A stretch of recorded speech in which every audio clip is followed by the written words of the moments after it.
Gravando. Então, Vasco, estamos aqui, começando aqui o nosso primeiro episódio aqui do ImpetusCast. Eu acho que, poxa, para mim aqui é uma satisfação. Primeiro, tá começando esse projeto. Segundo, tá começando com você esse projeto. E aí eu acho que a gente tem muita coisa para compartilhar, né? Eu acho que a gente tem muita vivência, tem coisa do nosso dia a dia. A gente às vezes vê ali na rede social, a gente vê só aquela parte meio bonita, né? Uhum. E aí a gente tá aqui pra, enfim, quebrar paradigmas aí, trazer um pouquinho a história da gente, pra ver o que é que dá pra gente ajudar as outras pessoas. Sim. E é isso, cara. Eu queria que você, antes de mais nada, assim, pudesse assim se apresentar, falar um pouquinho aqui de você. Depois eu falar um pouco de mim, a gente poder conversar um pouco mais com o pessoal. Ah, irmão, prazer absurdo estar aqui começando esse projeto, que é antigão, hein? A gente já Cara, conversa sobre isso há um tempinho. já é um tempo. E assim, massa de fazer parte da ideia da Ímpetus lá de trás e tal. De hoje ser uma referência, né, em saúde integrativa, com aquele carinho gostoso com saúde mental. É, Hein, o que DNA, delícia, né? o DNA, saúde mental, consciência, presença. É. E, bem, meu nome é Vasco Patu, eu sou biólogo de formação, depois entrei na área de psicoterapia, sou neurocientista, por ter especialização nisso, minha área é neurobiologia, né, que é a biologia do cérebro e como é que isso tudo funciona. Tenho um PhD em biotecnologia e tantas outras formações aí para melhorar o meu trato com as pessoas que Agora, tem uma precisam. coisa que você pulou na sua formação, que eu acho que Sim. ajuda bastante. Qual é? E Qual é? você foi, mas ainda continua sendo comediante, né? Sim, sim, sim. Existe aquela veia. A gente vai conversar disso também, porque eu acho que quando a gente termina perdendo a capacidade da gente rir de nós mesmos, né? É quando a É, gente pô. começa a deixar a vida sem Levar a vida graça. a sério é muito É chato. chato. É, pô, muito chato. E É isso, aí, cara. E eu, assim, né, minha formação é dentro da área médica, né? Então, para quem não me conhece aqui, meu nome é Antônio Dantas. Eu sou o fundador da Impetus Health e sou um dos médicos que fazem parte lá da equipe. E aí toda a minha história, ela veio da medicina, mas como a gente termina conversando muito, eu acho que a maior faculdade que tanto você quanto eu a gente terminou fazendo foi a história de vida da gente. Esse é o sim, DNA da sim. gente. Isso É aí verdade. foi o que a gente aprendeu. Foi na lapada, foi Lapada. Como diria lá em Salgueiro, engrossando o couro. engrossando o couro. Cara, eu digo que eu falo, não, eu sou médico, eu fiz pós-graduação em psiquiatria, fiz em nutrologia, em longevidade, enfim, tá. Mas não teve nada mais do que pudesse ter me ensinado do que a trajetória de vida, né? Sim, E aí sim, esses altos e baixos que a gente já passou, sim. quando a gente passa para os pacientes, clientes da gente, poxa, eu acho que é o que faz a diferença. E aí eu queria só conversar um pouco contigo, como é que a gente começou, quando eu digo assim, tá falando de ímpetos agora, a gente junto, a gente trabalhando junto, a gente tendo pacientes juntos, mas, poxa, as coisas quando são para acontecer, é aquilo como o nosso amigo Murilo Gun fala, né? Então o flow aí vai juntando as Sim, pessoas, e aí a gente era completos desconhecidos, né? total, né? E aí numa coisa de rede social, porque trabalhava ali, assim, uma área de ansiedade, eu era médico e gostava um pouco dessa parte comportamental, não sei o que, vai e vem, produto digital. E é isso que a gente marca para poder tomar um café. Eu acho que na época foi no Green Mix. Remix, Green foi, Mix, foi,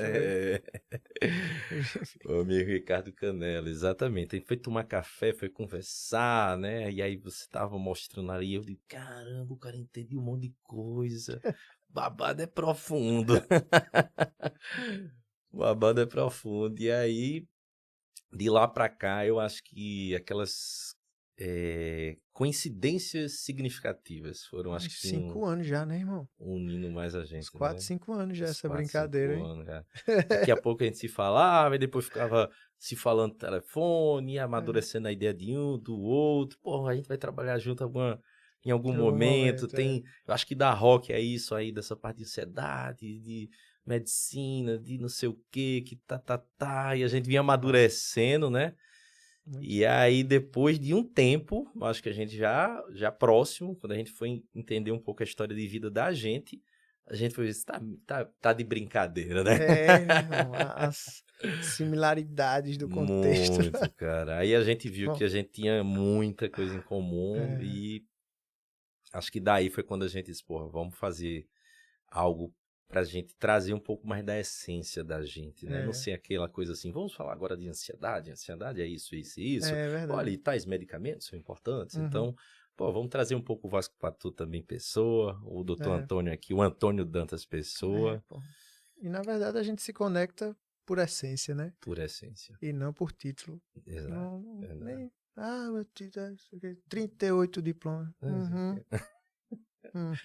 E, Você sabe tudo de ansiedade, sim. sim. E você é ansioso. Exatamente. Exatamente, Ah, exatamente. exato. Mas olha, me conta um pouquinho assim, porque eu acho que essa coisa de ansiedade, eu acho que não são muitas pessoas que estão interessadas, né? Eu acho que não tem Não, muita não, tem gente. não. Apenas os 42 milhões de pessoas. Nesses seus estudos aí de ansiedade, como é que tu tá vendo? Como é que tá esse babado? Como é que tá essa situação É. agora E a gente da pensando, né, ansiedade? na pauta, disse, poxa, a gente tem que falar de ansiedade. Agora, o contexto é massa que a gente vai falar aqui como ansioso, né? Como Como pessoas que pessoas. passaram pela Verdade. treta. Pela treta. Ah, você é especialista? É. Eu sei que lá, não. Bora, vamos lá, né? Aí Vamos tu lá. fala, e aí? Cara, vamos lá. A pré-história, vamos pra pré-história. Uma criança de Arco Verde, perto da sua terra, né? Metade do caminho pra Salgueiro, hein? Metade do caminho, exatamente. Então, tô ali em Arco Verde, 11, 12 anos, e me vejo com um ataque cardíaco, ó. Não sabia nem o que era. Isso na década de 90. Ataque cardíaco muito grande. Leva para o hospital. Que não era um hospital, na verdade, uma casa de saúde. Assim, pequenininho, tal. 2 médicos na cidade, né? Então era nesse nível aí. Leva, tal. Diagnóstico final: menino nervoso. Foi o meu diagnóstico. Cid, Cid, menino menino nervoso. nervoso. Ô, menino nervoso. Porque, cara, a gente tá falando da década de 90 aí. Comecinho da década de 90. Então, cara, não tinha contexto. Era realmente por quê? Porque eu tava com medo de uma prova de matemática, era real. Eu tava na quinta série, que hoje é sexto ano, enfim. E tinha uma prova de matemática, menino nervoso. Só que, lógico que é um padrão. Eu não entendia, ninguém entendia, ninguém falava em psicoterapia para criança. Isso não existia, esse contexto de falar sobre isso no interior, cidade com 60 mil habitantes, falava sobre isso. Menino nervoso, fiquei nervoso muitos anos, viu? Fiquei, permaneci assim, até entender lá depois de fazer terapia, de passar por médicos e tal. Então, cara, é isso. É ansiedade. Só que quando é isso, era mais de 30 anos. Já mais de 30 anos, né? Então, foi um negócio assim que viver na pele, sintomas físicos, sem entender de onde é que vem isso. Essa dor veio da onde? Do nada. Isso aqui, do nada. Essa taquicardia, do nada. E assim eu fui convivendo com essa parada durante muitos anos, uns 20 e tantos anos. Depois uma insôniazinha crônica para dar aquele, né, Uhum. aquela pitadinha Ombrinho de... Ó, balançando. total. Começou no olho, No olho, né? desceu o ombro, quando chegou na coxa, eu disse, acho que eu estou mal.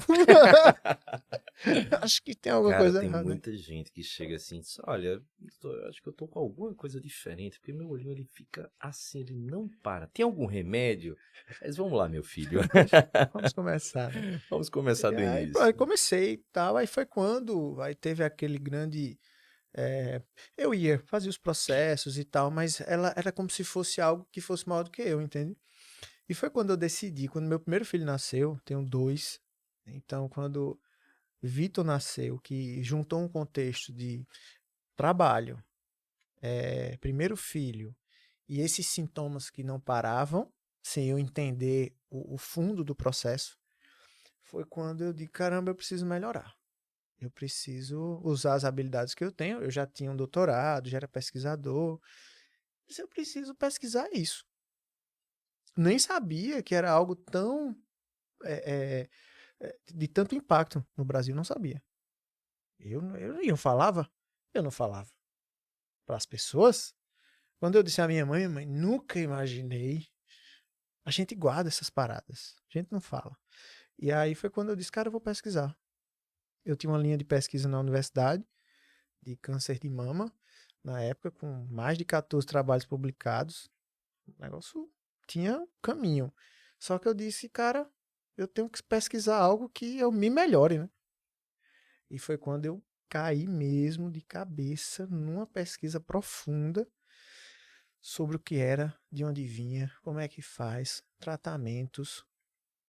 E aí foi quando eu comecei uma jornada de melhora mesmo, pessoal, de entender os protocolos, de entender como aquilo podia entrar na minha vida de maneira positiva.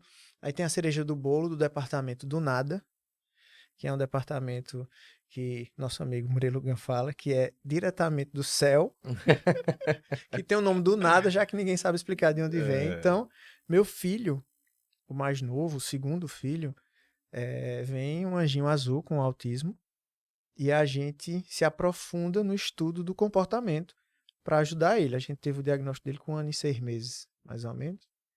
E Miguel vem com a cerejinha do bolo de juntar tudo que eu já sabia de cérebro com tudo que eu não sabia de comportamento. Mas para ajudar Miguel, vamos estudar comportamento. Hoje eu sou pós-graduado em análise do comportamento aplicado, porque eu disse, eu quero estudar tudo que eu posso para ajudar meu filho no dia a dia, né? Ele está dentro do espectro, um autismo de grau 2, são 3 graus, né? Hoje ele é verbal, ele fala, ele está acompanhando a escolinha dele, coisa linda.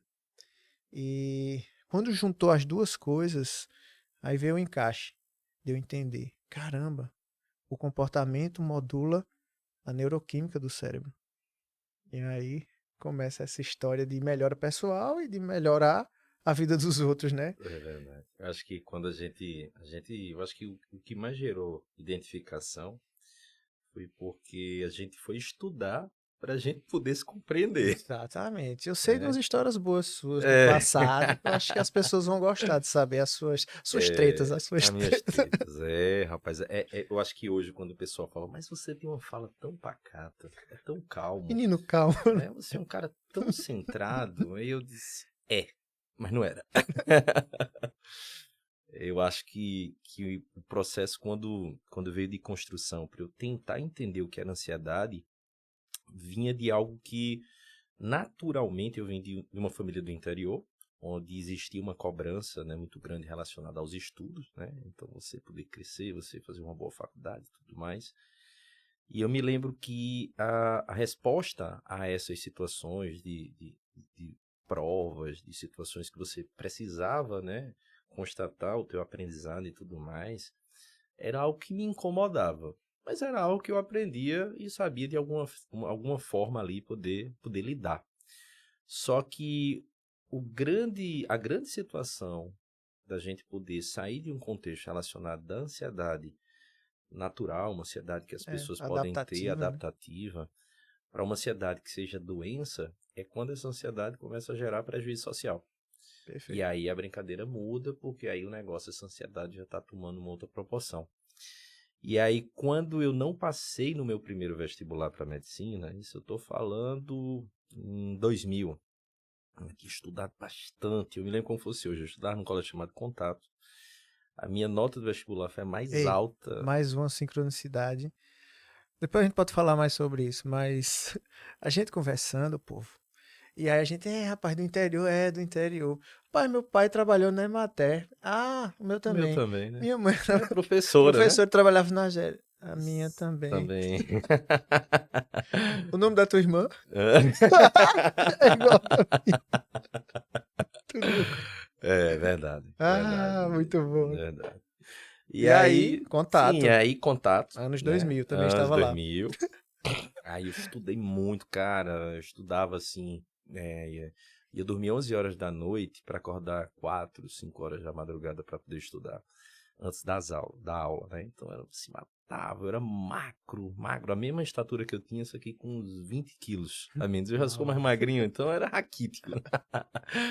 E aí, quando eu terminei não passando, aí veio uma outra situação que eu acho que é muito importante quando os pacientes terminam vindo a gente, que às vezes a situação relacionada à ansiedade, ela tá meio que misturada e você não Com a sabe bem vida. se é uma depressão, se é uma ansiedade, se é sintoma depressivo, as coisas estão meio ali Muito misturado. misturadas. Então, o que terminou acontecendo comigo foi que realmente os sintomas iniciais depressivos, eles estavam vindo muito fortes, e a ansiedade era algo inespecífico. Então, não tinha um diagnóstico ali e tal.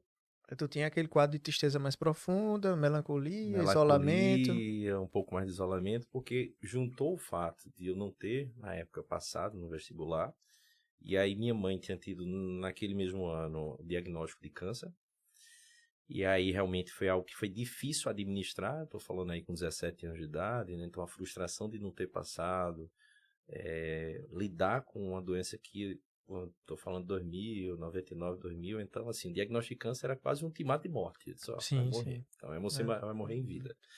E aí as coisas começaram a sair um pouco mais daquele meu controle que eu tinha, que era o ansioso da prova, para ser uma ansiedade que estava me paralisando, né? E a coisa começou a vir a ponto de eu ir para alguns cursinhos, cara, meus sintomas eram muito somatizados na região mais gástrica.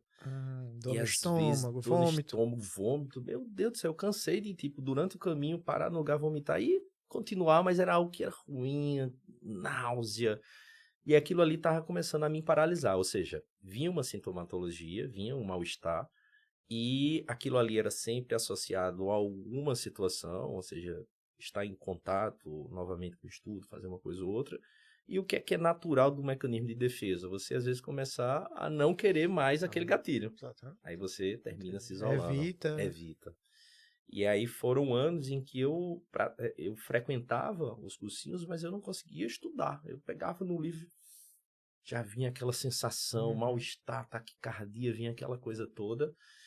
E aí a coisa terminou culminando, que aí foi realmente onde eu tive um processo que eu digo, cara, dessa não me levanto, que foi quando minha mãe teve o diagnóstico de câncer metastático e, sei lá, 3, 6 meses aí no período, meu pai teve um AVC. Então eu me vi fazendo cursinho vestibular, minha mãe estava com AVC, com o diagnóstico de câncer, né, metástase. Meu pai tinha tido um AVC e eu digo, caramba, e agora sou eu? Minha irmã mais nova estava também estudando ali para o vestibular, e aí os sintomas começaram a tomar uma proporção absurda. Então era de estar com mão gelada, de não sair de casa, ir para assistir um filme era um sacrifício, então você começava a se isolar, né? Então eu vim para cá em 98, era de Salgueiro, mas em 98 é que minha vida aqui em Recife começou a acontecer, que foi quando isso começou a tomar uma proporção. Então, quando eu comecei a lidar com esses sintomas mistos de melancolia, de humor mais depressivo, com sintomas ansiosos, eu vi o quanto é devastador e paralisa você. Você não faz nada, você não progride. E aí entrei aí no processo terapêutico, aí fui construindo também acompanhamento psiquiátrico, que eu acho que é uma coisa que pudesse evitar de medicamento, eu acho válido, mas a partir do momento que seja necessário, Tem que usar, cara. tem que usar, cara. Tem que Pra partir tirar o cara do caos inicial ali é essencial, pra dar uma equilibrada, né? Porque não dá pra sair só, não. Assim, Dá, não. quando você já tá com esses sintomas que te seguram, tem que dar Tem uma que dar uma equilibrada. reestruturada ali nos neurotransmissores para vir, que foi o que eu fiz. E aí, quando eu comecei a fazer, junto com o processo terapêutico, né, e um processo de resiliência, as coisas foram começando a acontecer e eu saí daquele buraco, daquela situação, para poder entrar na faculdade de medicina. Né? E aí, obviamente, quando eu entrei na faculdade de medicina, a primeira coisa que veio à cabeça, cara, eu quero estudar comportamento, eu quero estudar ansiedade, para poder, às vezes, poder me entender. Sim. E aí, fiz toda a faculdade, voltado aí para essa situação. E ao término aí da faculdade, eu acho que é normal, acho que de algumas profissões, de identificação, eu eu vi durante a faculdade muita coisa bacana. Hoje em dia sou muito grato à medicina, eu exerço a medicina assim com muito prazer. Mas durante aquele momento eu me recordo que eu estava muito frustrado porque eu, eu via assim, eu digo, meu Deus do céu, que medicina é essa em que hoje eu tinha professores excelentes, né? Cardiologistas, aí o cara tinha obesidade, aí o cara que era pneumologista estava fumando. O psiquiatra não parecia um cara também muito normal. E aí eu olhava assim, aí surgiu um conflito de, cara, eu não me vejo nessa situação. Eu tive uma crisezinha ao término ali da medicina em que eu queria largar a medicina. Eu disse, cara, eu vou usar como profissão, mas eu vou largar a medicina. E aí foi quando veio todas aquelas situações onde eu parti para poder trabalhar muito, empreender. E nos 3 empreendimentos que eu terminei pensando, quebrei. Não tive nem a Bom demais. oportunidade de desfrutar, né? Aí eu abri uma distribuidora de água mineral. Não me pergunte por quê, essa pergunta muito complexa. Mas eu imaginava, né? Todo mundo que vai beber água Tem vai água, ter água, tem tem público. vida. Não vai, tem público. Mas até que ia dar certo, Sim, sim, cara. sim. Tinha É isso. caminhão, distribuição, Inexperiência, é um monte de coisa. inexperiência e, na verdade, eu deixei... o primeiro erro foi delegar, né? Então, eu deleguei Uhum. completamente, o cara começou a me roubar. Sim, delícia. E aí veio aquele processo todo de frustração e não deu certo. E abri uma clínica popular e uma pastelaria no shopping. E aí, nisso aí, veio aquele momento. E o foco, né? Um foco. Não, total. Você via que Que tava era que ali, né? Uma água mineral, água uma mineral, um pastelzinho. pastelaria, né? Água com Pastel ali no pastel. shopping, operação. E aí vinha um cara lá que tava juntando uma grana para poder investir. Veio uma recessão grande naquele período lá, acho que era 2014, por aí. E aí eu procurei era para ter feito isso antes, obviamente, mas a falta de experiência e muita vontade terminou, acho que gerando esse Sim. problema. E aí procurei um consultor que disse, meu filho, você não vai abrir. Eu disse, mas tudo que eu investi, eu me lembro como fosse hoje esse valor, R$540 mil, nossa, vai perder. E aí o cara tirou ali do bolso, né, um cartãozinho e me entregou isso para por esse advogado. Eu pensei que era o cemitério. Sua namorada da paz. Aqui é o cemitério. E aí nisso ele chega assim, porque você ainda vai ficar devendo, porque Nossa. o shopping e tal, os contratos que eu tinha feito eu vim atrás. E aí eu me vi, né, porque vim de uma família simples, tudo que eu terminei conquistando em termos patrimoniais, assim, veio Trabalho, né? do trabalho, do suor, né, então, e aí disse, olha, você vai perder tudo que você juntou, e ainda vai ter essa dívida para fazer, né. E aí eu me lembro que na época, quando eu estava juntando um certo valor, tinham colegas que diziam assim, era um combo, né? Tinha um condomínio assim, bem luxuoso aqui em Recife, né? Que estavam vendendo aqui apartamentos, tal, aquela coisa toda, um condomínio clube e tal. E aí eu me lembro que quando os colegas eles se formavam, era um combo.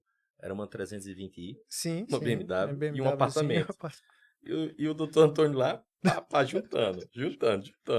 Mas quando chegar um determinado momento nessa quebra desse processo, ter perdido tudo. E aí eu me lembro quando teve até um colega, você tá vendo se tivesse comprado 320 e o tal Ô, apartamento? tapa. Tá certo. E aí eu me vi que naquele momento foi, eu acho que quando eu já estudando um pouco mais essa parte também de comportamento e tal, foi quando eu disse, cara, ou eu vou afundar novamente numa depressão pesada, sintomas ansiosos, ou eu vou me permitir, que aí foi que eu fiz, que foi a última vez que eu tive essa sensação, né? Passei uma semana mal, eu digo, eu vou me permitir sofrer. Eu vou me permitir estar ansioso, poxa, tem um motivo real para estar ansioso. Então, tudo aquilo ali aconteceu, mas eu não vou ficar preso nisso aqui, não. Eu vou me levantar e vou fazer a coisa acontecer. E aí, neste momento, eis que, né, volta no meu caminho, algumas coisas vão surgindo, porque eu acho que era uma angústia, um vazio, né, tão grande em relação à derrota, Sim. à falha, né, minha mãe já tinha falecido, meu pai estava sequelado de AVC, ou seja, era uma situação tão sombria em relação a isso, que aí você vai tentando encontrar refúgios, onde eu acho que é interessante, seja a religião, seja o processo terapêutico, seja tudo mais, mas eis que eu conheci um livro que esse livro foi divisor de águas na minha vida, que eu acho que você gosta também desse livro, Bastante. Incrível, que veio inclusive. aí o Eckhart Tolle. Então, quando esse cara surgiu na minha vida falando de consciência, de falar da identificação com os pensamentos, eu digo, tudo faz sentido. É como eu estivesse tendo um resumo da minha vida, Uhum. né? Podendo ler. Para quem não conhece esse autor, você pode procurar em vários no YouTube, né? Tem Muito, muito. muito Tem um vídeo canal dele, legendado, tem um tem um canal dele. canal. Ele é incrível. E é o autor do Poder do Agora, né? O Novo O Novo Mundo. Mundo, que é esse livro aí que, enfim, para mim foi um divisor de águas. E aí eu comecei a ter essa percepção de dizer assim, meu Deus do céu, isso tudo será que tá vindo da minha cabeça? E aí foi onde veio o estalo.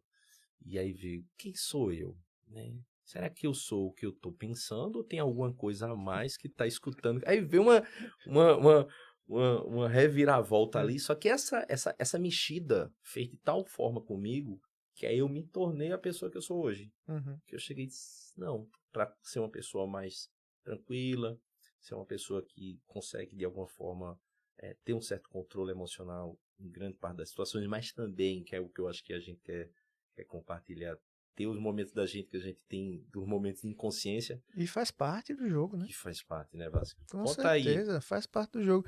Estou falando aí, né? E esse livro tá louco, né? É livro de cabeceira mesmo, ele tá ali. Lindo. Tem que estar, Eita. né? Poucas pessoas, é um best-seller, mas mais pessoas precisam conhecer, né? Eckhart Tolle, Poder do Agora, O Novo Mundo. Lógico que ele bebe de uma fonte incrível. Ele vai da Bíblia ao Bhagavad Gita, que é os textos sagrados hindus. Ele está bebendo de uma fonte que já existe. Mas a forma com que ele coloca é genial, né? É genial. E o ciclo que a gente já entrou em algum momento e que alguém vai se identificar que está assistindo, ele se repete de uma maneira extremamente sistemática. Sempre é projeção futura negativa, fatores de estresse que eu não consigo lidar naquele momento, que foi aquela dívidazinha marota que o cara botou na tua mão, ou algo do passado que a gente não consegue mudar, mas a gente resiste a aceitar. E aí cada um vai ter sua história. Pode ser a morte de um ente querido, pode ser algo que você fez e fracassou, pode ser uma conversa que você teve e não terminou aquela conversa do jeito que você queria. Qualquer coisa. Junto esse combo, aí a gente vem para a identificação com as ruminações. Os pensamentos que a gente tem, aquilo entra num ciclo que parece que a gente só tem esses 3 tipos de pensamento e a vida Isso no interior a gente chama remoendo. Você tá remoendo. remoendo. Deixa de remoer esse negócio, né? Deixa de remoer. Mas é muito isso. E a gente ficar voltando para aqueles pensamentos. Aí a gente abre a caixa de Pandora. Medos infinitos e sensações extremamente desconfortáveis, que vêm de emoções, tristeza, angústia, aí tem a lista, e aí você gera, somatiza, sensações físicas. Às vezes as pessoas perguntam, né? Isso que eu estou sentindo aqui é real? Eu disse, totalmente real. Só que a origem não é do seu coração acelerado. A origem é da mente. Você criou esse medo. Ele aqui não existe. Existe o medo real, que é quando, sei lá, tu tá num ambiente e começa a pegar fogo. Então corre. Essa ansiedade é massa. Adaptativa, tu tem que se livrar daquilo. Agora tu tá em casa, deitado, imaginando que a casa vai pegar fogo e o coração acelera, aí você criou aquilo ali.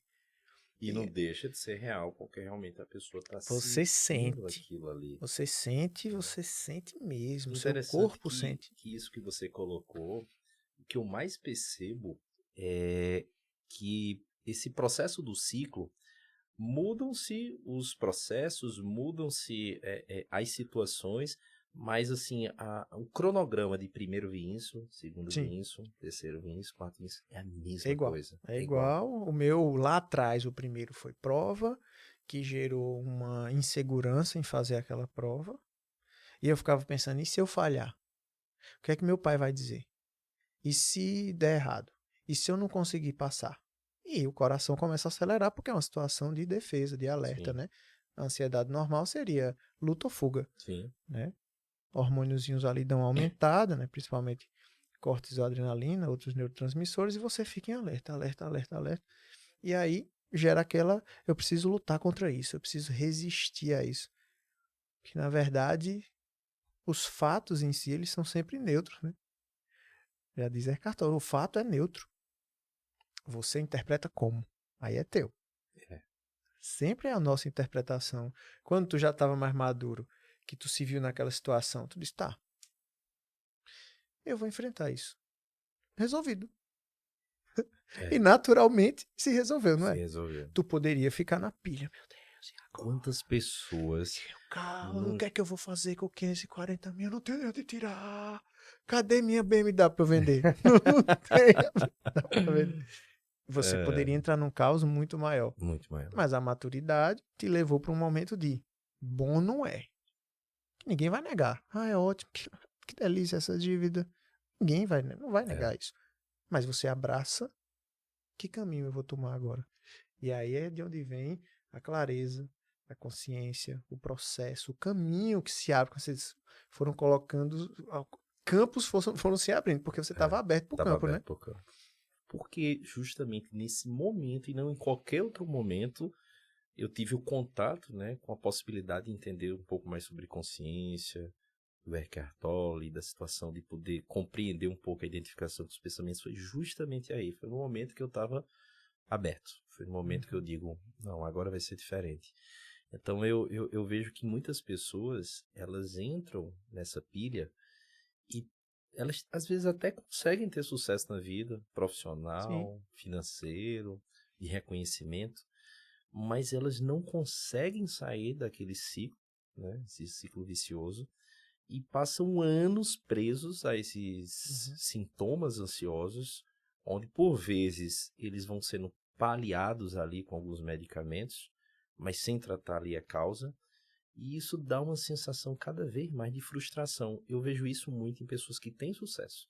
Muito, Em cara. pessoas que, assim, cara, mas não pode, porra, eu sou reconhecido, eu sou um bom profissional, eu sou bem pago, eu sou uma pessoa que tem um sucesso em relação a isso, e às vezes tem até um conhecimento a respeito do que realmente está acontecendo com ela, mas não conseguem colocar em prática esse mecanismo enfim, de tratativa, de cura, né? E terminam sendo vítimas dos próprios pensamentos, das próprias projeções, das próprias fantasias e ficam tendo esses sintomas ansiosos ao longo Cara. da vida inteira. Mas a gente aprendeu que eu existo porque eu penso, né? Aí tem ali o Antônio Damasio, né? O erro de Descartes. Ou seja, penso logo existo. Penso logo existe. E a gente foi ensinado dessa maneira porque, vamos lá, falando um pouquinho das gerações.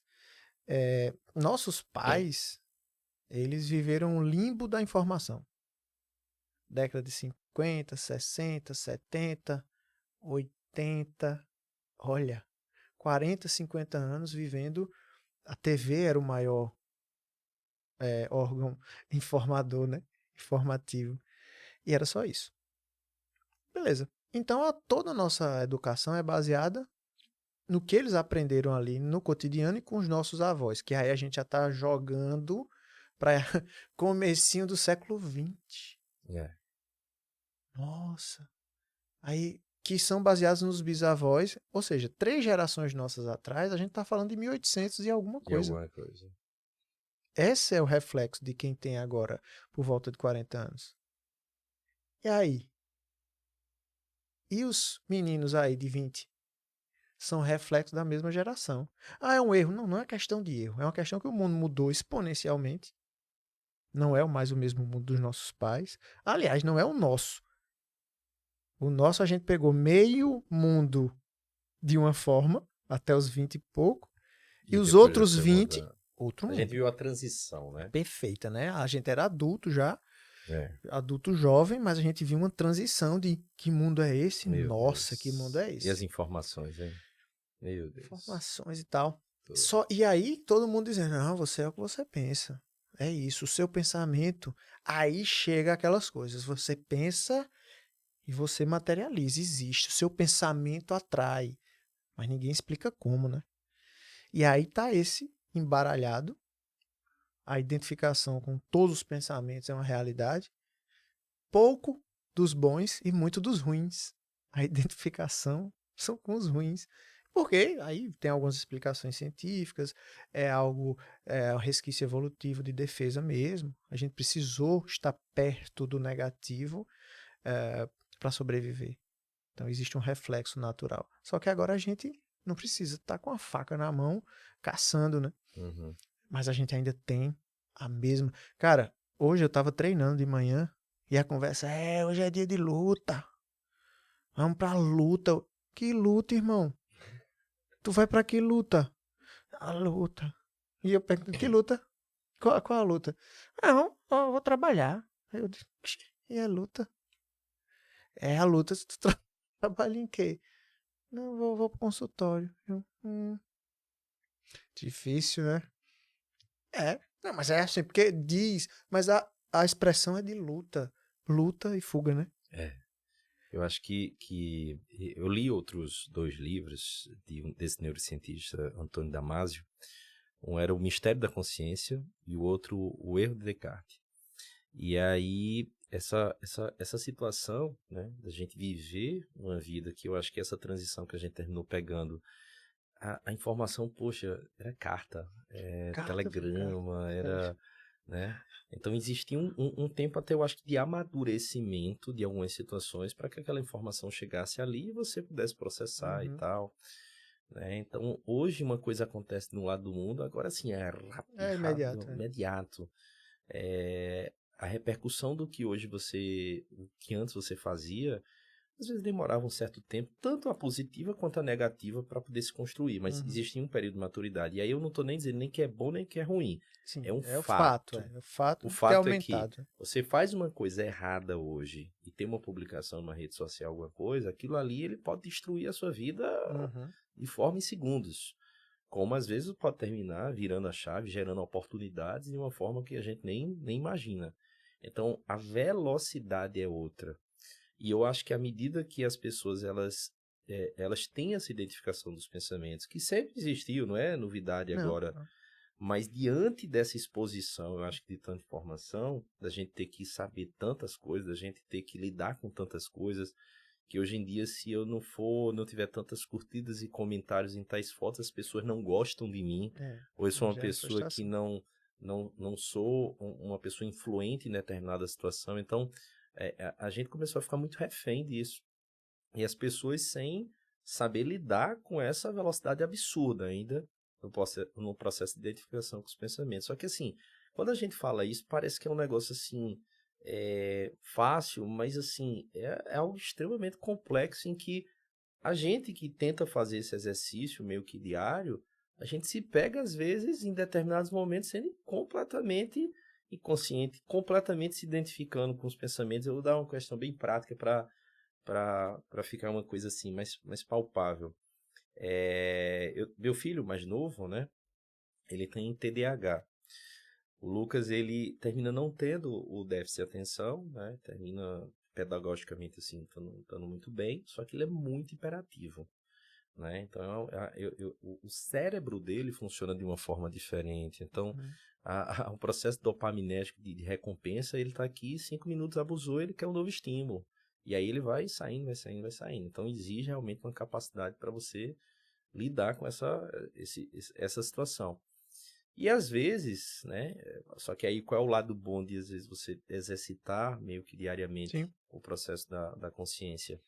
É que quando você tá lá e você entra naquela pilha, grita, reclama, vem aquela coisa toda tal, e depois você olha assim, passado alguns segundos ou quem sabe minutos, você diz, meu Deus do céu, Uhum. estou aqui identificado, me Total. identificando com Sequestrado pelo pensamento, né? sequestrado, não, porque eu sou pai e porque você não pode fazer isso, eu sou Isso, autoridade, isso. e se fosse assim, quando eu era criança, Eu se ia eu dissesse eu apanhar, ia né? apanhar, e aí a voz aumenta, tá? E É, daqui a pouco você...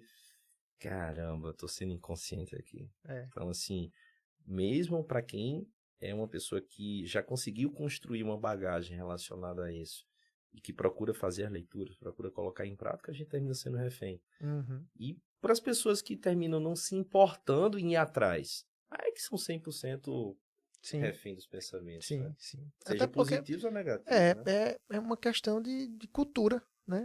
é uma cultura natural. Ninguém fala sobre isso, nunca falaram sobre isso.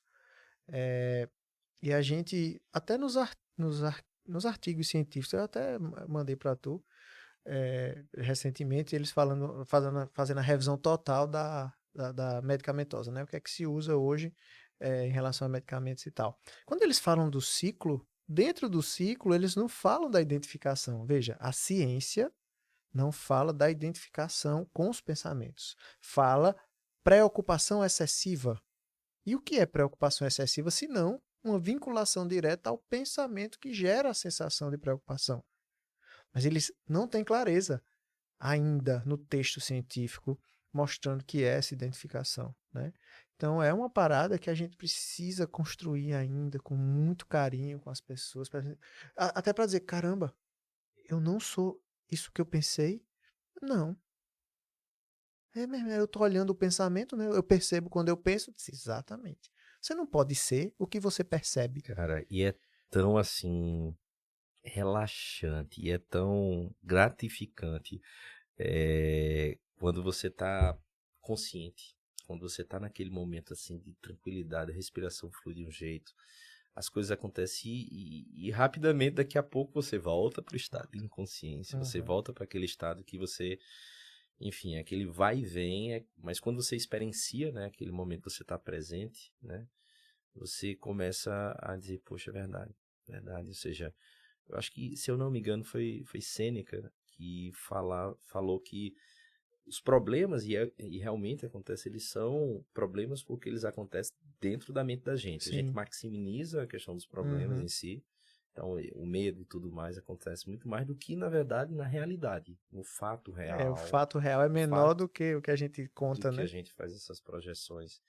E aí você começa a tirar situações da vida como um todo. Eu falei aqui do meu filho, mas eu falo no relacionamento, que eu acho que aí é um Sim. desafio. Eu acho que você se relacionar, poxa, a gente é amigo, mas olha, terminou aqui, você vai para sua casinha, eu vou Isso, para minha cara, tudo casinha, certo. qualquer coisa a gente pode estar amanhã junto no trabalho, mas quando você está casado, você tem aquele convívio, é É. manhã, é tarde e noite. Então, Uhum. assim, você conviver com uma pessoa que pode ser que pense parecido, pode ser que pense de forma diferente, mas nunca igual. Não tem como, porque cada um carrega, eu acho Tem a que uma bagagem da história. vida, né? Lógico. Tá. Exato. Cada um tá no seu momento também Então, relacionamento por si só não é fácil. Né? Uhum. Relacionamento por si só não é fácil. Independente de existir ou não amor. Quando não existe, aqui é complicadíssimo. Uhum. Mas a convivência em si de duas pessoas, principalmente quando ambas estão inconscientes, é o que eu mais percebo que terminam eclodindo em problemas e que vão gerar ou um processo de separação ou um processo de um relacionamento tóxico, Isso, onde isso. você às vezes sobrevive a uma relação, mas que na verdade aqui não está sendo saudável. Então, eu acho que essa busca que a gente fala hoje pela consciência, de tentar administrar mais essa identificação com os pensamentos, tentar ter menos ansiedade, cara, a repercussão é no trabalho, é com o Maravilha, filho, cara. é com a família, é com a esposa, é com o marido, porque, pô, tem hora que você sai mesmo, você fica inconsciente, você grita lá, você É. fala, mas você tem a percepção de às vezes vir, poxa, não foi legal, porque ali não era, eu não estava resolvendo esse problema, era aqui dentro. Era aqui Isso. dentro que eu É. estava As minhas dores as precisam ser minhas as tuas dores, dores, as né? tuas dores. Aí começa aquele Projetar. projeto. É um embate. E uma pergunta que sempre me fazem, e te fazem também. Tem como tratar isso? Tem cura? Era o nome, né? Tem cura. Aí. Já entendi tudo, mas e aí? E aí, Resolve? resolve? Como é? Resolve. Cara, é, dentro da ansiedade, emoção natural, não tem nem que curar. Tem que ficar com ela para sobreviver quando necessário. Mas a patologia, o transtorno, você fica sem sintoma. Você vive uma vida sem sintomas. E isso, teoricamente, você não pode chamar de cura, porque cura é quando não existe mais a possibilidade de retorno. Então a gente não volta. Mas se você deixa os seus comportamentos iguais o que eram antigamente, você volta lindo e volta rápido. Mas é possível viver sem sintomas e ter uma vida livre, leve, mais consciente. Então, se você quiser chamar de cura, então chame. Seria uma cura para aqueles sintomas, caso você permaneça do estado que você está, né? E é o que Freud fala, que não é você esquecer os problemas, é você aprender a lidar com eles sem sentir a dor. Então aí é onde está o processo de construção da cura, não é? Uhum. Não, eu vou esquecer, não é desse Não, não jeito. vai. É você interpretar, você poder administrar melhor aquilo ali para que aquilo não venha te provocar dor. Porque quando a gente está muito ansioso, e aí eu acho que é onde cabe, às vezes, a intervenção médica de você entrar com medicamento, a gente sabe que a gente tem algumas substâncias, né, de uma formatação geral, você como neurobiologista estudou a fundo isso, que são alguns aminoácidos modificados, que são as monoaminas, que são grande parte de neurotransmissores, né? Então você vai lá falar de dopamina, vai falar de serotonina, enfim, inúmeros. E quando a gente tem um quadro crônico, seja de ansiedade ou de depressão, principalmente nessa região do córtex pré-frontal, a gente sabe que a gente tem a diminuição dessas substâncias, porque, pô, teu corpo está espoliado. Aí Sim. você vai dizer, ah, não, então é porque tem uma diminuição das monaminas é que gera ansiedade. Não, vê lá atrás, processo da identificação dos Comportamento pensamentos, primeiro. comportamento, e aí isso aqui sendo uma consequência, a gente sabe que tem os fatores genéticos, que às vezes podem influenciar de algumas pessoas terem mais predisposição do que outras e tal, mas o que está lá atrás no processo foi a identificação com os pensamentos, ciclo vicioso da ansiedade, Uhum. processo tudo. Então, quando teu corpo está espoliado, às vezes você não consegue ter o equilíbrio dos neurotransmissores. E aí, às vezes, quando você está no fundo, seja de sintomas depressivos ou de sintomas ansiosos que estão incapacitando você ir para o trabalho, você ter um bom relacionamento, você conviver com a sociedade como um todo, às vezes a gente entra com medicamento para dar aquele apoio, para poder ajustar ali os neurotransmissores, né? E aí boa parte das pessoas, aí quando vão para o processo do medicamento, quando eles querem fazer sem acompanhamento médico, é que erra a mão mesmo. Nossa.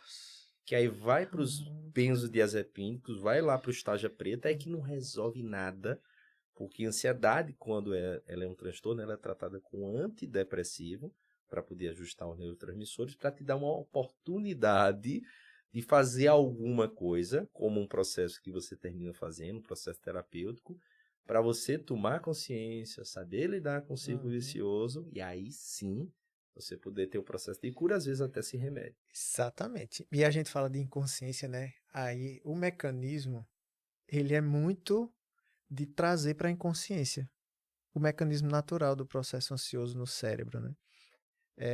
A gente tem uma região, sistema límbico integrativo, é o mesmo nome, né?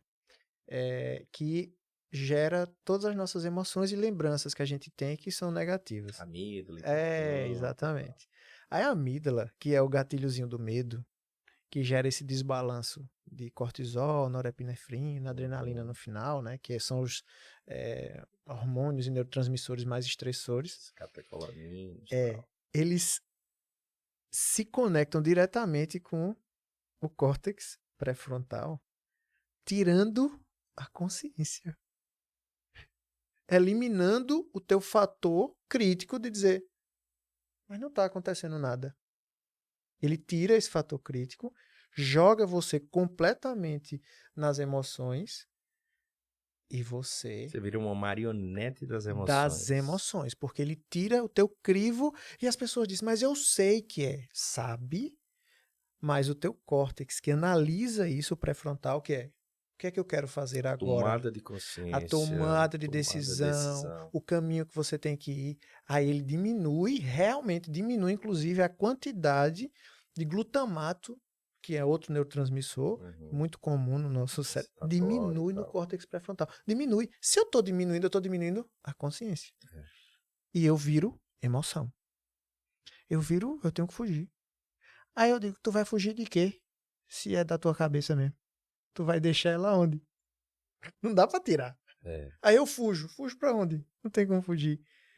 É algo de encarar e entender esse processo. E aí quando o medicamento dá uma organizada nisso, tu vai ter um impedidor, pelo menos um inibidor ali de fluxo muito grande de glutamato. Então você diminui um pouquinho a velocidade dos pensamentos e vai dar uma ajudada boa. Contanto que você mude comportamento, né? Senão você vai ficar ou refém do medicamento, que a cada vez que passa vai precisando de um outro medicamento para potencializar a Sim. dose, que aí você termina entrando, eu vou tratar uma ansiedade, beleza. E aí você não trata a causa através de um processo terapêutico. E aí chega um determinado momento que você já começa a dizer, aquele medicamento já não está mais fazendo efeito para mim. Aí o que é que a gente faz? Aí aumenta a dose. Aumenta a dose primeiro, né? Aumenta a dose. A menos que o paciente diga assim, olha, está feito água. Se ele diz assim, está feito água, não, a gente muda de classe. Mas se acontecer, dizer, olha, mais ou menos, está funcionando minha boca, aí aumenta a dose. Quando a gente aumenta a dose para tentar ver a resposta, a gente vê durante determinado tempo, monitora, e aí chega um momento que ainda não chegou naquele estágio que era para poder estar, aí é quando a gente termina potencializando com outros medicamentos. Aí entra antipsicóticos e tal. Então, quando a gente entra com esses medicamentos são muito bons para poder ajudar na parte da ansiedade, só que eles têm efeitos colaterais. Todos eles têm efeitos colaterais. E um dos efeitos colaterais mais conhecidos que a gente termina tendo é aumentar o apetite. É gerar um processo de você comer mais. É gerar algo que você vai utilizar. Os medicamentos são excelentes, mas eles têm efeitos colaterais. São raros os que terminam tendo aí menos efeitos colaterais relacionados ao processo do apetite. Então, a maioria aumenta. E aí, quando você termina tratando ali a ansiedade com medicamentos sem resolver a causa, ou seja, você só está perdendo tempo. E aí, você está lidando, né, paliando aquele processo, e aí chega um determinado momento que você começa a comer mais. E quando você come mais, você engorda. E quando você engorda, você inflama o teu corpo. Você gera um quadro de citocinas inflamatórias no teu corpo, onde você está mais no estado pró-inflamatório, ou seja, a tua gordura fabrica uma substância que vai te fazer mal, inclusive o processo de neuroinflamação. Sim. Que aí você termina tendo essas citocinas inflamatórias, TNF-alfa e tal, que interfere aí nas sinapses, termina interferindo na função dos neurotransmissores como ela deveria realmente acontecer nas sinapses, e você termina ficando uma pessoa mais ansiosa. Aí virou o ciclo aqui, que não era só dos pensamentos, que agora é orgânico. É orgânico, né? E uma pergunta que eu vou te fazer, né? Que as pessoas têm muita curiosidade. Existe obesidade ou sobrepeso que não tenha um cunho emocional ligado? Existe. Quando tu pega teu paciente ali, ou tu detecta... Eu já sei a resposta, mas eu queria que você falasse para as pessoas. É nessa, amiga. Você quer gerar polêmica, né?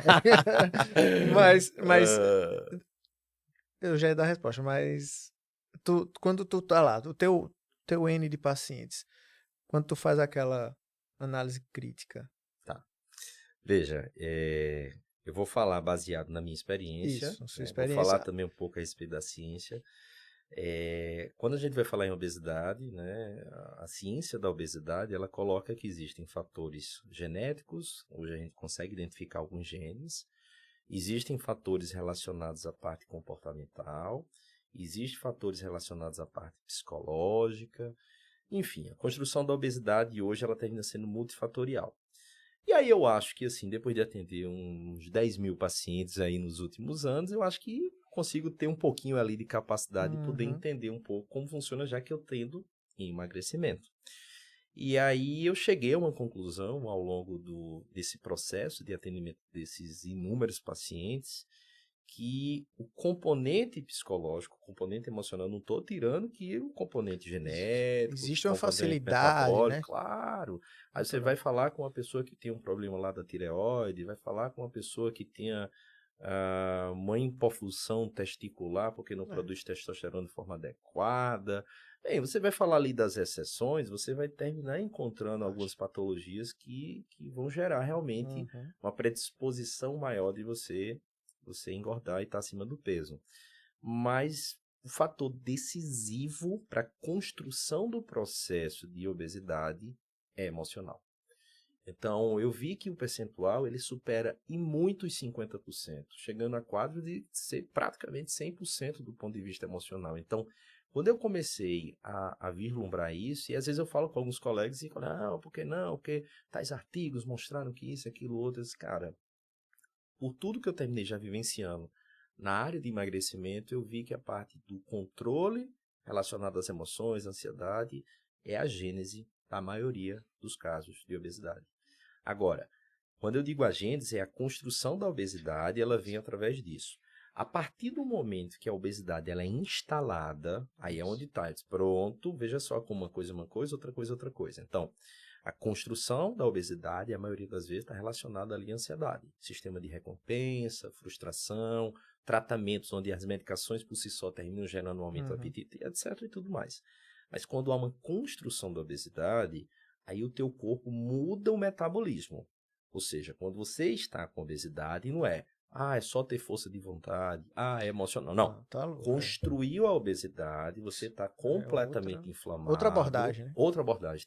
Teu metabolismo está completamente funcionando de uma forma inadequada, aí você tem que fazer o quê? Você vai tratar diretamente a situação para poder emagrecer, concomitantemente tratando a causa que foi a ansiedade. E aí você fazendo um trabalho em conjunto, aí você consegue ter sustentabilidade. Agora, a construção foi como? Ansiedade. O que é que fez você comer mais? A maioria das vezes. Ansiedade. Porque eu tenho um transtorno compulsivo alimentar periódico, etc. Tal. Bem, vão ter milhares de nomes, milhares de situações, mas a gente vai cair exatamente naquela situação. Mas o que é que estava ali por trás disso? Identificação dos pensamentos e ansiedade. Recompensa, né? Comer dá uma recompensa imediata, né? A comida é fácil acesso, você tem as mais calóricas que vão te dar aquele pump ali de satisfação imediata. É bom. 3 segundos, né? 3 segundos, que maravilha. No quinto você já se arrependeu. No quinto você Se você tiver um nível de consciência, você já se arrependeu. Já tá com aquela angústia gostosa, aquela angustiazinha. E aí um processo é que é impossível você tratar. E a gente fala muito disso, né? As pessoas acham ruim, tu sabe que elas acham ruim, né? Quando a gente diz, olha, tu tem que mudar o teu estilo de vida, a pessoa se sente mal, né? Como assim? Tudo? Tudo. Como? Sono, alimentação, atividade física, tudo. Até o que tu lê, até o que tu... Você precisa entender o todo, porque você é todo. Você não é somente o só corpo. Você é um todo, né? Então, quando a gente fala de estilo de vida, é realmente mudar o estilo de vida. Engraçado que algumas pessoas tomam pelo lado da alimentação. Aí, assim, isso é um pilar. E aí, mas assim, é tudo? Não é tudo, mas é muita coisa, sabe? Porque a construção do processo de recompensa, às vezes, está no problema no seu relacionamento, porque você é uma pessoa mais ansiosa, ou porque você tem muita essa identificação com questões suas passadas que você não sabe lidar e você termina projetando ali no outro. Pode estar na relação com seu filho, pode estar na relação com seu colega de trabalho, com seu chefe lá do seu trabalho, pode estar no processo de você inverter o ritmo circadiano e não estar dormindo direito. Enfim, aí não tem como você tratar a obesidade e sobrepeso prescrevendo um medicamento, então nada contra os medicamentos, eu sou até favorável, acho que a obesidade é doença, tem CID, é meia-meia. Então hoje a gente tem muitos medicamentos que são válidos. Os próprios antidepressivos, quando a gente age no processo da ansiedade, também são válidos. Mas se você não tratar a causa, não tem jeito, não tem sustentabilidade. E a causa está aí. Que aí a ansiedade, ela é o mal do século. Algumas pessoas, elas sabem lidar bem, não digo bem, mas sabem contornar um pouco e convivem com a ansiedade. E outras, a ansiedade é incapacitante. Onde você termina assim... Você está aqui, você poderia ser muito mais, você não é por causa da ansiedade. Eu vejo assim, profissionais, pessoas que eu tenho certeza que, rapaz, essa pessoa podia ser o melhor esposo, podia ser o melhor pai, podia ser o melhor profissional. E o que está limitando ela, às vezes, é o contexto da ansiedade. Então, não é porque ela é aquilo, é porque ela está no meio daquele processo, do ciclo que você falou, não sai e termina, enfim, não evoluindo. E é duro porque hoje, até 2019, vai sair agora, 2020, né? Até 2020 tinha 20 milhões de pessoas, 18,7, quase 19 milhões de pessoas ansiosas. Pós-pandemia ainda vai sair agora, deve sair agora. Deve ter aumentado um pouquinho, Deve ter aumentado. O um estudo primário ali do The Lancet, que é bem gigante, junto com a Universidade do Rio de Janeiro, a UFRJ, já mostra o dobro, né? Aumentar 100%. Mas, ó, 100% nas pessoas que já estão fazendo uso de medicamento. Já passaram num serviço, olha, num serviço público que foi Entendi. notificado que Então está esse número é utilizando. absurdamente Então a gente maior. está falando de 40 milhões quase de pessoas que já passaram. Pelo estudo preliminar, foi quase 3 mil pessoas entrevistadas que estavam passando ali. Então, pela média, a gente tem ali uma probabilidade de ter 40 milhões já tomando medicamento. Ansiolítico, antidepressivo, enfim. Mas aí a gente tem outros dados que são extremamente relevantes, como 73 milhões de pessoas tomando remédio para dormir. Não está dormindo por quê? Cara, e os indutores do sono? Ou seja, eles têm função, têm situações agudas, né? Quando você tem uma insônia Necessário isso, né? aguda, até umas 4 semanas e tal. Só que essas medicações, elas viraram de rotina. A pessoa É. sabe, você dorme bem? Sim, durmo bem. Toma 2 anos, né? Um Zolpidem. Mas assim, eu durmo bem, né? Tranquilo, é Tranquilo, o maravilhoso. sono é relaxante, entendeu? É, verdade. Então, 73 milhões, 83 milhões de pessoas, 86 milhões de pessoas se dizendo estressadas ou ansiosas com o trabalho, mas não tomam medicamento ainda. Então esse número é gigante. é, É gigante. eu acho que a percepção também que trouxe para mim, que eu sei que você também, enfim, pensa da mesma forma que eu, o que começou a, de alguma forma, fazer com que eu relativizasse os problemas, quaisquer que sejam, é uma situação que, num comparativo, qualquer problema que você tenha, que possa gerar esse gatilho da Uhum, ansiedade e tudo mais, diante da morte, é um problema pequeno. uhum. E, não, porque tem tal coisa, tem tal prazo que vai acontecer. Enfim, qualquer problema que você tiver diante da morte, ele termina sendo pequeno. E eu comecei, a partir de um certo momento, a poder fazer reflexões diárias, internas minhas, e virou no automático. Hoje eu não preciso mais ter um tempo para poder pensar nisso. Então é quase que diário. Sobre reflexões sobre a finitude. De Massa. saber, cara, não é aquela coisa, né, macabra de, sabe, tem até um episódio só fazendo um parênteses que eu acho que tem situações onde as coisas se conectam de um jeito ou de outro. Quando eu tinha 12, 13 anos, eu aprontei um negócio com minha mãe, cara. Irmão, o meu colégio estudava na Monteiro Lobato, lá em Salgueiro. E aí, próximo ao colégio, tinha uma funerária. Funerária nova na cidade, grande, né? Uhum. Tinha uns caixões todos diferentes. E aí, cara, minha mãe, né? Tinha ido me buscar, acho que na escola, alguma coisa. E eu terminei saindo da escola, né? Passando lá. E eu sempre passava. Eu sempre, enfim, era algo que me deixava tranquilo, cara. Era algo que, assim, Mais cemitério, tranquilo coisa. não tem como, né? Mais tranquilo. Não tinha como. Então, era algo que, assim, eu tinha uma empatia por alguma situação. Aquilo ali, eu acho e depois de um tempo eu comecei a compreender porque aquilo gerava para mim essa conexão com a finitude. Então, assim, me deixava calmo. Quando tinha algumas coisas assim, Uhum. eu estava frequentando uma coisa no cemitério porque algum parente distante morreu, alguma coisa, aí às vezes ia lá, não era nem pelo parente, era uma paz assim, meu Deus do céu, eu vou estar aqui. E aí, qualquer problema que eu tinha ficava pequeno. E aí, só que nessa aí também eu aprontava muito, saí da escola, rapaz, passei na funerária, e aí tinha aqueles caixões que ficavam Na em porta, pé. né? Não, em pé, não era Ah, nem tá, naquele tá, sim. deitado. Meu irmão, eu entrei dentro de um caixão Que desse. é isso? Eu... E os colegas lá passando, minha mãe foi buscar. Aí os colegas, olha, Antônio ali meio, irmão. Minha mãe ficou, levei tanta. Imagina. Ela chegou, como é que você faz um Entra negócio no desse? Não, caixão. mas eu tava brincando, vem brincar com coisa séria, rapaz. Que não sei o que você aprendeu. Eu me lembro como fosse, eu devia ter uns 12 anos, mais ou menos. Mas entrei no caixão e tal. Até hoje, assim, meus primos aí pequenos, Lembra eles dessa? lembram dessa história. Mas aí, voltando a esse processo da finitude, então, essa reflexão que eu termino fazendo de forma diária, É cara, real, isso me né? traz uma paz tão grande, sabe?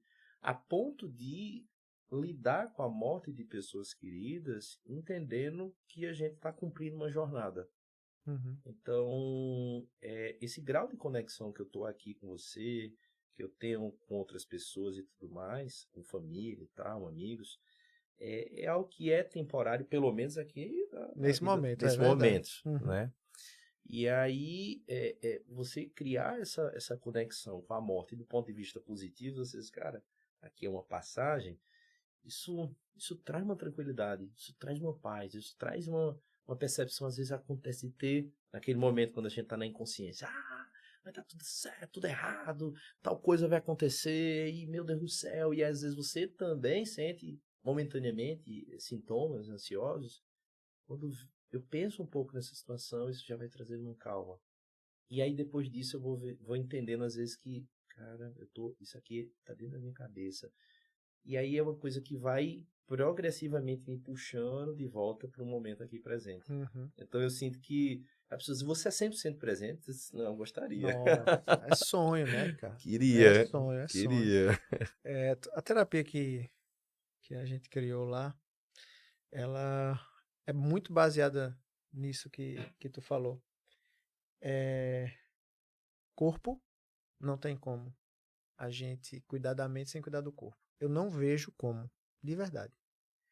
Nenhum processo terapêutico que não olhe para o corpo como algo primordial, na minha concepção, ele está falhando em algum ponto. E aí eu não estou falando só como um cara que participou, é um cara que pesquisa. Eu não vejo como você não cuidar deste templo como algo sagrado, como algo que precisa da sua atenção. E aí eu estou falando de todas as áreas. Força, descanso, relaxamento, tudo dentro desse contexto. Mente, o que é que eu estou fazendo com isso aqui? Como é que eu uso isso aqui? Ela toma conta de mim ou eu tomo conta dela? Como é que está agindo mente? E espírito. Eu também acho muito difícil a gente não tocar nesse assunto e tratar todo o processo, porque aí tem uma questão não é nem de crença, é de entender que a jornada aqui ela é espiritual encarnada, né? Você é um ser espiritual encarnado. Aí as pessoas eu já tratei pessoas que não acreditam em Deus. Eu disse, então acredite na natureza, no universo, força vital, negocinho, fale qualquer coisa. Mas entenda que você não é só isso, porque isso não existe sem a outra coisa que dá origem a isso. Como é que se explica uma morte súbita sem nenhum dado fisiológico que mostre doença? Não tem. E por que parou de funcionar o corpo? Do nada. Porque existe algo que dá vida ao corpo. Então acredita no algo, você dá um nome. Não precisa terceirizar para Deus, providência divina, lá, Buda, não importa. Mas existe esse algo. Então acredite no algo e vamos cuidar desse algo. E esse algo você cuida de uma forma entendendo que existe algo maior, que não é só você, não está no seu controle. Né? Esses três pilares são fundamentais. E para todo mundo que estiver escutando ou vendo, como é que tu está cuidando do teu corpo? O que é que tu está colocando na tua mente? Como é que tu está cuidando da tua espiritualidade? Da finitude. Da Que finitude. pode ser hoje. Do nada. Do nada, cara, do nada. Eu tenho um paciente chamado Frei Denis, viu, que a cada consulta que Frei Denis vai, eu acho que sou eu que tenho um aprendizado. Devia ser o contrário, né? Devia eu pagar pra ele poder ir lá. Exatamente. E certa vez conversando com ele, ele disse, poxa, Frei, pensando porque, né, geralmente um padre, né, tem tanto contexto, uma vaidade e tal. E ele me deu uma aula de falar sobre a forma de você exercer a tua espiritualidade, a tua religiosidade, a forma de você lidar com Deus nessa mesma formatação, em que a gente tem um templo, em que habita um espírito. E não tem como desvincular. Então, se você quer evoluir espiritualmente, você tem que cuidar do teu corpo. E aí aqui eu não estou falando para ter barriguinha de Não. tanquinho, não estou Saúde, falando né? nisso, eu estou falando de uma formatação geral e nada contra quem queira ter, porque é Então, algo que você pode tem se que dar fazer bem, junto. se sentir bem com isso, mas assim, de você cuidar do teu corpo, sem esquecer que nele habita um espírito, E a forma de ter essa conexão, da gente poder conduzir o nosso dia a dia, não tem como sem a mente. Eu digo que é igual um computador, tem um software e tem um hardware. Então, assim, não tem como ter só a carcaça do computador sem ter o sistema operacional. E eu tenho o sistema operacional sem ter o computador. Tá tudo Tá conectado. tudo conectado. Então, E o programador é o espírito. o programador tá lá. Software é mente, Exatamente. corpo é o hardware e a gente que toma conta do E processo. a gente toma conta. E a entrega, que eu falo muito, engraçado, né? Eu falo muito disso. Diz, olha, a tua mente vai te entregar. O que é que tu vai fazer com aquilo? O que tu vai fazer com aquilo é tua opção. Um paciente meu, ele é meu coach do CrossFit. E hoje, a galera falando e não sei o que e tal, e a menina do box tava fazendo pro Stories e perguntou a um grande amigo meu, pensamento do dia. Aí esse amigo meu disse, se dá para melhorar, melhore, irmão.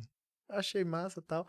E aí esse meu paciente, né, passou por mim e disse, sabe qual é meu pensamento? Eu digo, diz. Ele disse, a gente pode até sofrer, mas permanecer nele é uma opção minha. E eu, poxa, tô aprendendo. Mas foi lindo ele falar aquilo. Ele tava num processo depressivo bem grande.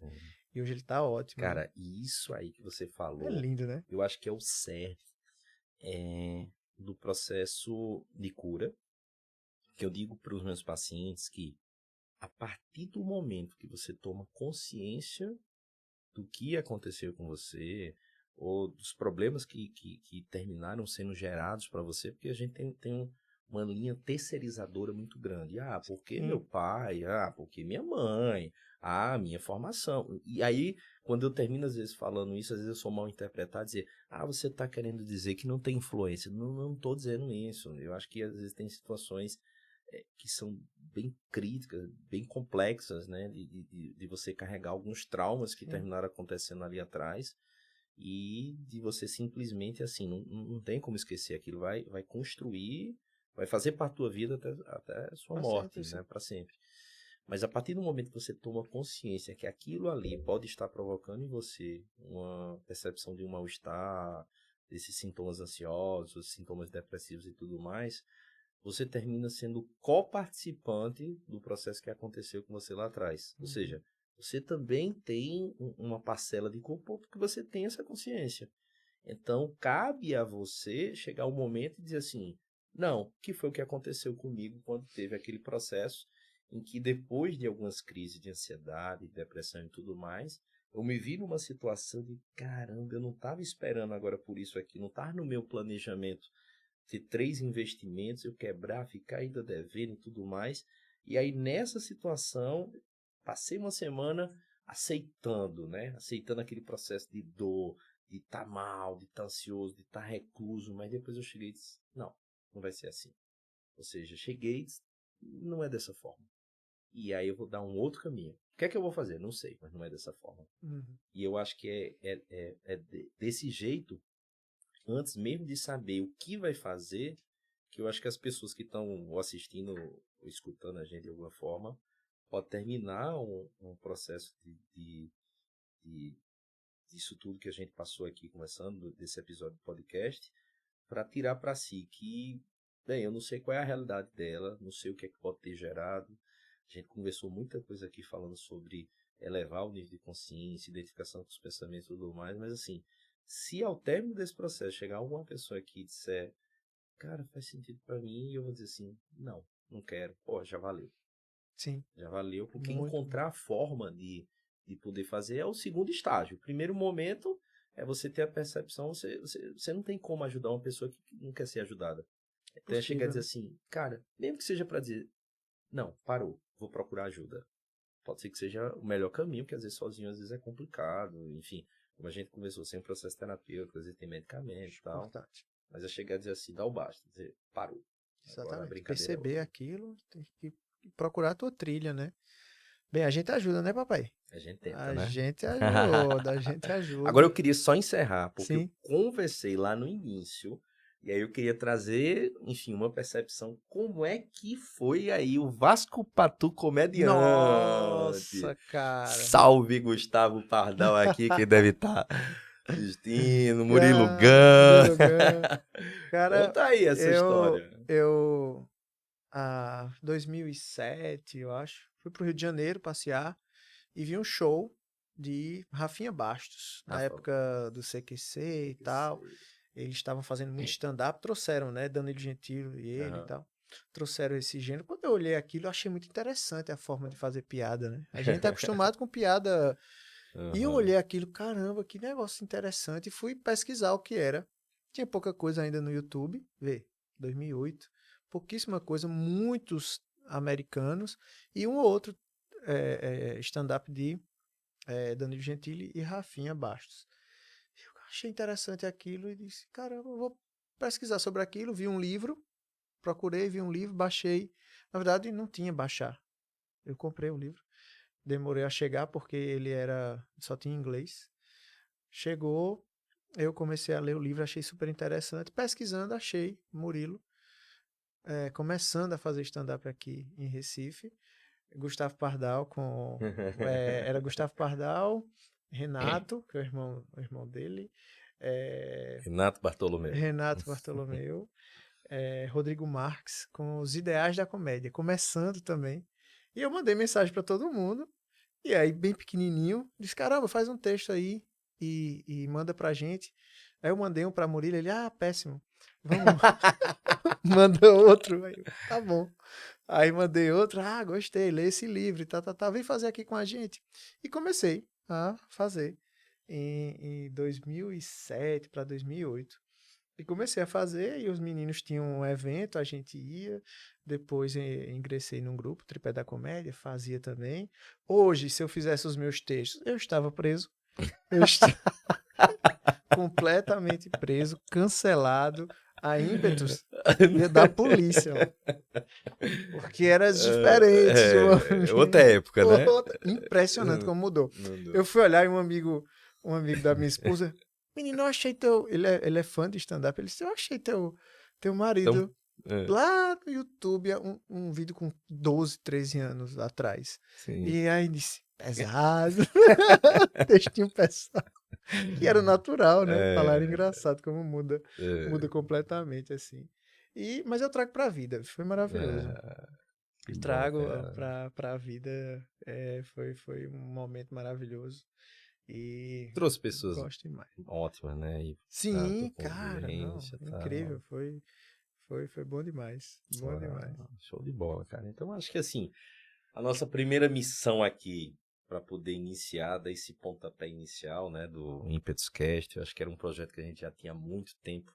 A gente tá cheio de projetos aí paralelos, então, enfim, a gente tá fazendo parte aqui agora desse momento do videocast da Impetus, né? Mas assim, tudo eu acho que para você começar, pode não ser o perfeito, do jeito que a gente Vai que queria. vai, Mas o vai. feito é melhor do que o Não é? perfeito. Foi massa demais, tá louco.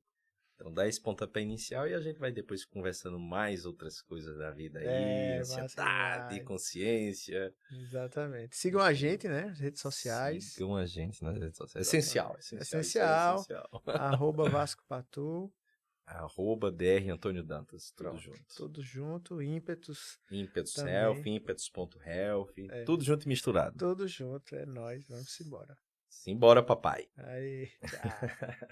Tchau.